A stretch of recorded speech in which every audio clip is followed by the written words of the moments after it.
Hey, y'all, and thank you so much for tuning into Respectfully with Miss Pretty Young Thing. I'm your girl, PYT, and let's get into it, y'all. So, Squid Games, Squid Games, Squid Games. We are on the verge of covering each and every episode of season 2 of Squid Games. Of course, you can catch it on Netflix. And if you haven't yet watched episode 1, 2, and 3, feel free to watch my recap of those episodes before going ahead and then doing a deep dive into this episode, okay? So that being said, y'all, we're going to go ahead and do a quick recap of each and every part of the episode with the Easter eggs that I found in the episode, with the breakdown as well of some of the casting members that we were introduced to and kind of sort of divulged a little bit of more detail into that took part and took precedent in this episode. But before we go ahead and do that, please do me a favor, like, comment, subscribe, hello, turn those post notifications on, and don't forget to share this video with a friend and tell a friend that PYT is in the building, okay? So let's go ahead and take apart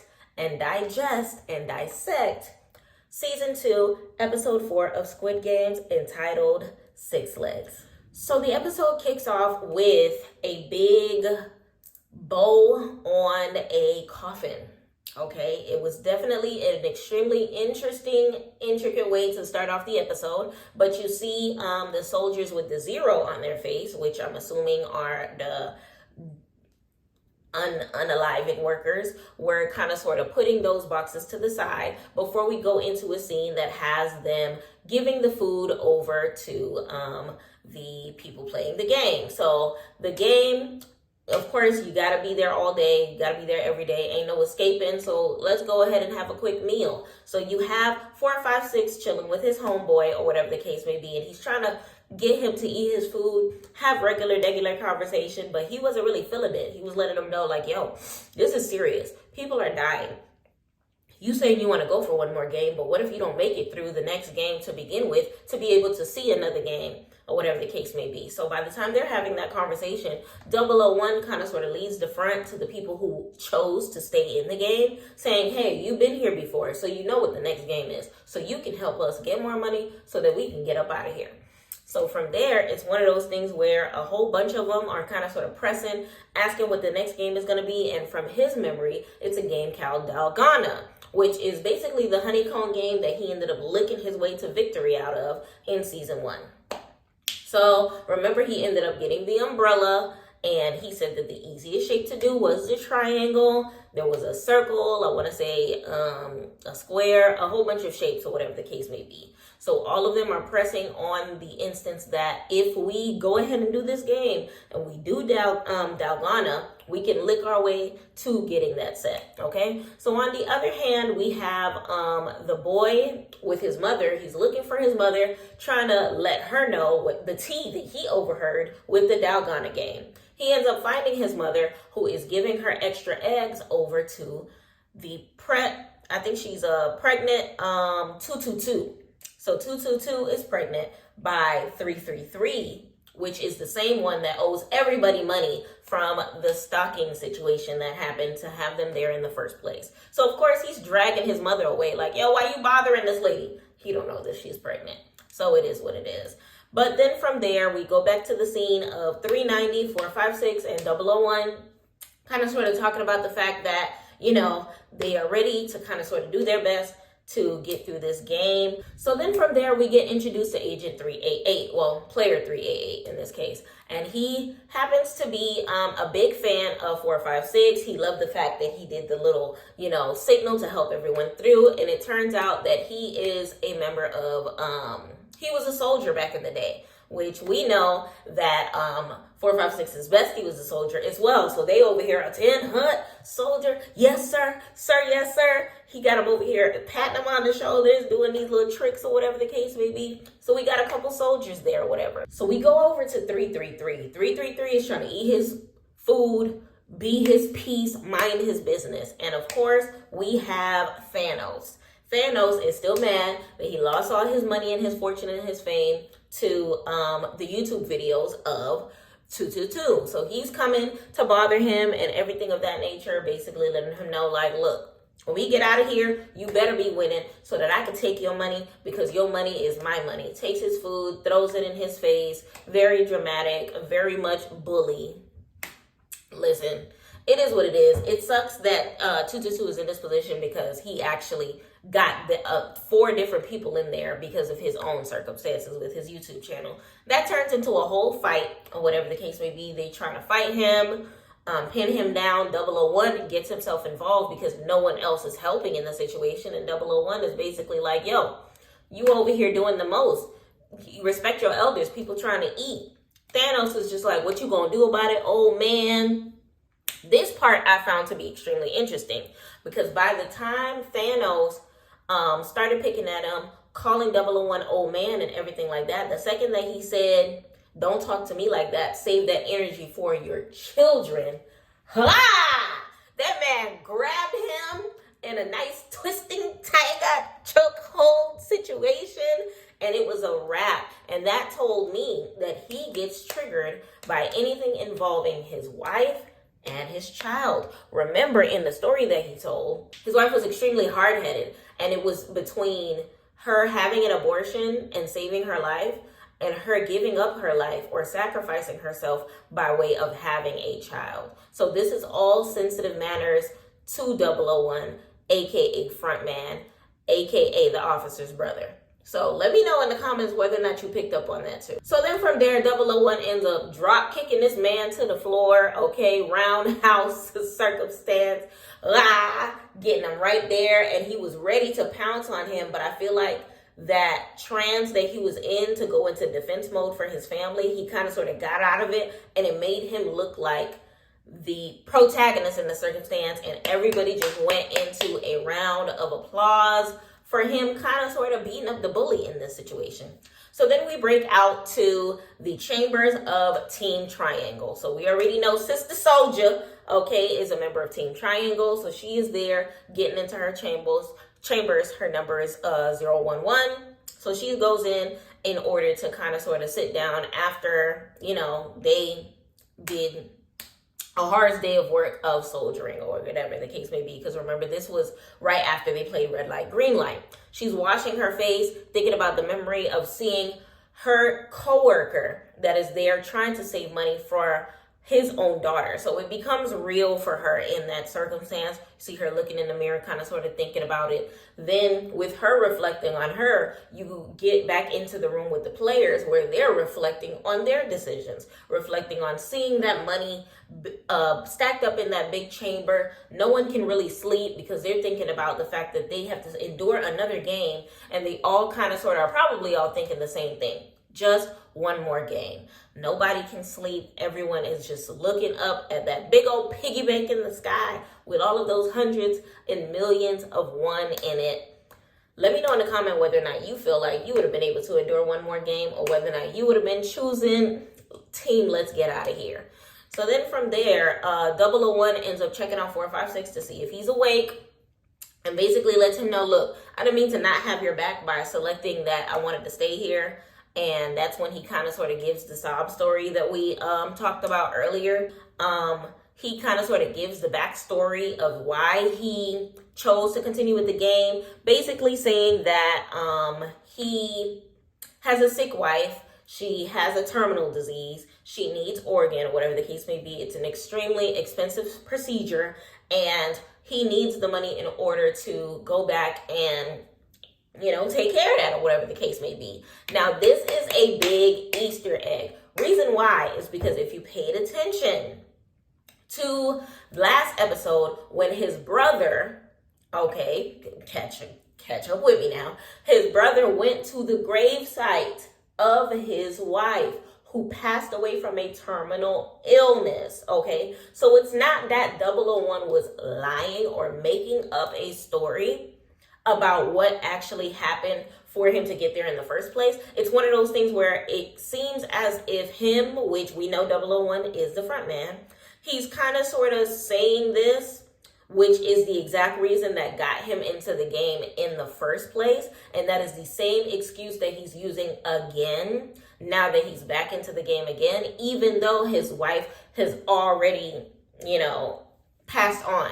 You get what I'm saying? So I find it extremely interesting that they took the time to kind of sort of give us an opportunity to get into the mindset of what made the front man get involved in the games in the first place. And it's kind of sort of is just letting him know like, yo, like, I have all of this on my shoulders right now. And in this sense, he's kind of sort of trying to give that vulnerability to 456 to kind of get him to trust him even more and kind of push through and continue with the games and kind of sort of see if he can mess with his mission.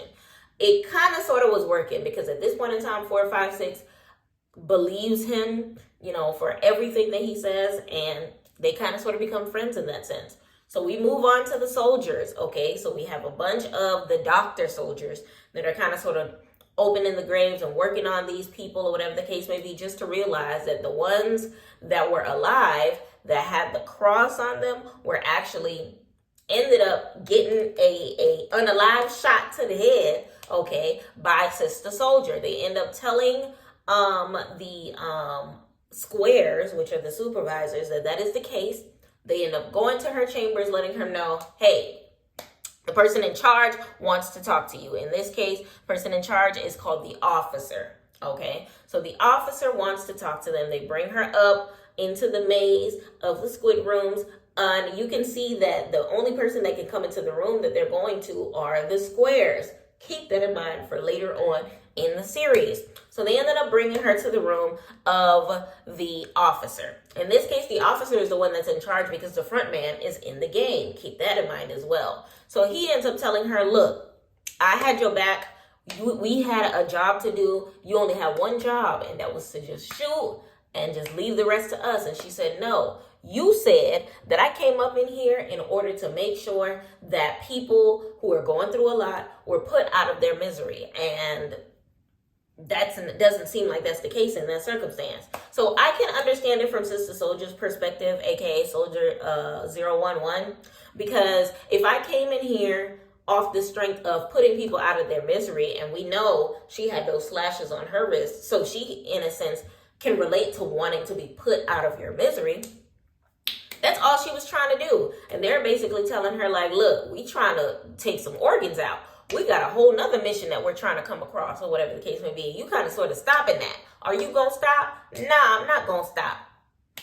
They button heads, and that's going to come to bite her in the butt later on in the circumstance. Let me know in the comments how you felt about that and how that played along, because it does say that Sister Soldier was in that circumstance because she was promised an opportunity to kind of get reunited with her child, which we know this is her sole mission at this point in time with her life, to be reunited with her child. So this man, aka officer, says that I can reunite you with your child. All you got to do is scratch my back for being a soldier in the games. Let me know how you felt about that. So now we go over to Junho. Junho is going back to the office precinct where he works at, police station or whatever the case may be, and he bum rushes in, goes in to kind of sort of see if he can get back the support of his old job to getting some people to help him on his mission to find the Squid Games. Of course, the police chief is looking like, sir, how you gonna leave, resign, and not tell me? I had to force this into a situation to make it look like you were just taking a leave of absence. And then he's just like, I need your help with the Squid Game situation. So they sit down with the police chief looking at them crazy. I thought we did in this situation. You might just have to accept this man's letter of resignation, because I'm not gonna waste taxpayers' dollars on this circumstance anymore. And they are just like thinking that it's a load of barnacles, in the words of SpongeBob. It just looked like it was too much. It looked like he was crazy. They told him that he might as well just seek therapy. You need a therapist, in the words of Black China Mama. Okay, in the words of Tokyo Tony. So he ends up letting them know, like, yo, they're not about it. They're not trying to help us with the mission. He was talking to Wu in this case, and Wu outside smoking a cigarette of a restaurant saying, okay, well, I got my people, you get your people, and we just gonna put our people together and see if we can create a big force so that we can get this job done. Wu goes back inside the restaurant, and lo and behold, he's sitting down with the boatyard guy that was helping Junho in the first place. So they end up spilling tea to each other, and he's basically the boatyard guy, the fisherman, whatever he is, squid seeker, you know, is basically like, hey, I I kind of sort of know a little bit about what's going on based on what Junho told me. So you fill me in on the rest. And he tells him everything that happened at the Halloween party, getting tased in the neck, all of that stuff like that. And he's just like, all right, well, we can't go out today. We're going to go out tomorrow. Cheers, brother. Let's do it. So now we go back to the Squid Games. They're going to a new game. Of course, everyone lines up behind Triangle because based on what 456 told them, Triangle is going to be the easiest shape, right? Wrong. That triangle is not the triangle that they were expecting. So everyone is furious at him at this point in time because they were just like, yo, you said triangle was going to be the easiest shape. That don't look like no shape I have ever seen in Dalgona. They are snapping on this man, giving him a piece of his word or whatever the case may be. And he's just like, I didn't know it was going to be different. I didn't know it was going to be different. Like, please, like, I thought triangle was going to be the safest way out, okay? He's panicking. He's shivering, shaking, vomit on his sweater already, mom spaghetti. It was just a lot happening, okay? So then from there, he briefly wakes up. Thank God it was just a dream. But now this gets him to thinking, what if the game is different? What if it isn't Dalgona? What if there are other shapes in the game of Dalgona? How is this going to play out? So now they're all getting ready because they're saying on the loudspeaker that it's time to get ready for the new game, okay? So now we go back over to number 222, who is approached by his baby mama, which is number 333, because she thought that he was ignoring him the entire time. He says he didn't even know that she was there, asked why she's there, noticed that she got a little belly, asked why she didn't get the snip to the situation, okay? And she's just like, no, I decided to keep it. And what? Don't act like you're concerned now.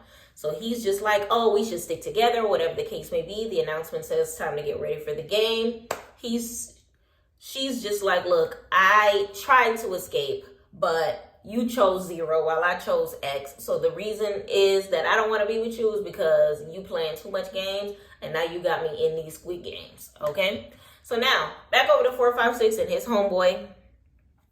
Basically, from there, his friend 390 is just like Team Triangle. We outside, we in it to win it, or whatever the case may be. We go over to 230, a.k.a. Thanos. He over here taking his happy pills. Remember, he took his happy pills last time during red light, green light, causing him to push people out of their misery, or whatever the case may be. So, you know, he's trying to get himself mentally prepared for whatever there is to come. His homeboy, the other little bully guy, wants some, and he's just like, nah, it ain't. Listen, you can't handle the truth. You can't handle what I got in this thing. This is mine and mine only. So they start lining up, heading over to the new activity. Of course, 456 is extremely nervous because he doesn't want his dream to be a real thing and for there to be a whole different activity there. And lo and behold, they go into a room with 2 big rainbow circles in them. So immediately he realizes this is not Dalgona, okay? So they are telling the rules of the game. Everyone has to get in groups of 5. We're going to be playing a 5-legged tournament, basically. And they have to get together, and everyone is just like, yo, you said it was going to be Dalgona. Where are the honeycombs? What's going on? And things of that nature. What the heck is a 6-legged pentathlon? And everyone is just like, you know what? Well, 001 is just like, don't worry about it. I want to be in your team regardless. I got your back. You got my back, right? We gonna see, okay? So they end up starting to pick out teams. Everyone is kind of sort of picking based on strength because they don't know what the different activities are going to be for the pentathlon. They just know that they got to get in groups of 5. So you got some of the other ones. 390 is telling the other soldier to go find them another partner for the game or whatever the case may be. Of course, 333 don't want to be with 222, aka her baby daddy. She's just like, get out of my face. I don't want to be in a group with you because you a deadbeat. Okay, so he feeling some type of way, but it is what it is. Like, you're a deadbeat. Okay. So that being said, we get into soldier 120. I love 120. So she is trans. And she's trying to find a group. And of course, all the hetero men are looking at her crazy, like, we don't need somebody like you. We're looking for a different type of person to join our group, or whatever the case may be. They're giving her sass, more sass than she has. And then from there, another little girl asked to be in her group, and she honestly is so timid, but 120 sees her as brave for asking to be in her group in the first place. So, of course, the mother and son pair are looking for their own group, or whatever the case may be, but it's hard for him to find a group with his mother because she seemed like as a fragile little thing, and they don't want to group up with him if he's tagging along with her. 380, this little cool chick, or whatever the case may be, Thanos, tries to hit on her, wants her to be a part of the group, or whatever the case may be, but she is not fazed by his boyish charms, or however he sees it, or whatever the case may be, and sticks up to her homeboy saying, it's me, both of us, or none of us. All right. So then from there, they end up getting a fifth pair to join Team 456, which ends up being player 222. They realize that she's pregnant. She really needs another person to join, and they end up letting her along for the ride. So everyone is kind of sort of just mixing and matching, finding pairs, or whatever the case may be. That strange lady 044 ends up joining the group with the trans woman, player 120, and all of them end up sitting down in single file lines with their groups of 5. So they end up telling them what all of the sets are. So the first game that they're going to be playing is the same slapping that paper game that they played in the to get into the games in the first place. The next one is called Flying Stone. You got to throw a stone, add a little thing in order to move on to the next thing.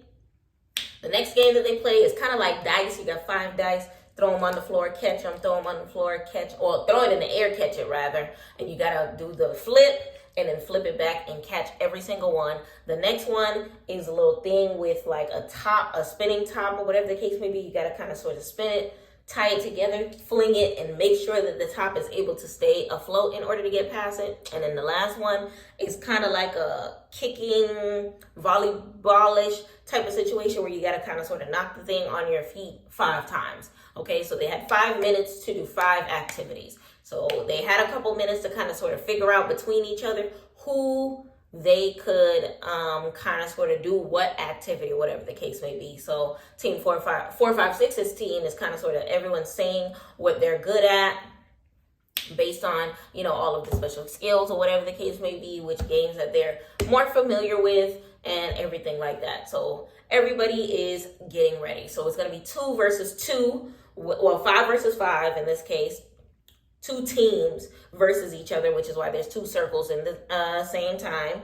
They have to stand behind the lines and walk together, which is why all of their legs are cuffed together in order to get to the next activity. You do not move forward in the next activity unless you pass the first activity. So it looks like they are struggling. They get past the slam the paper, but that flying stone is giving everybody trouble because once you miss that stone, you got to go in together and go back together to set it up and do it all over again. So the more times you have to go for a game, the more you got to kind of sort of keep going, and that makes it harder for you.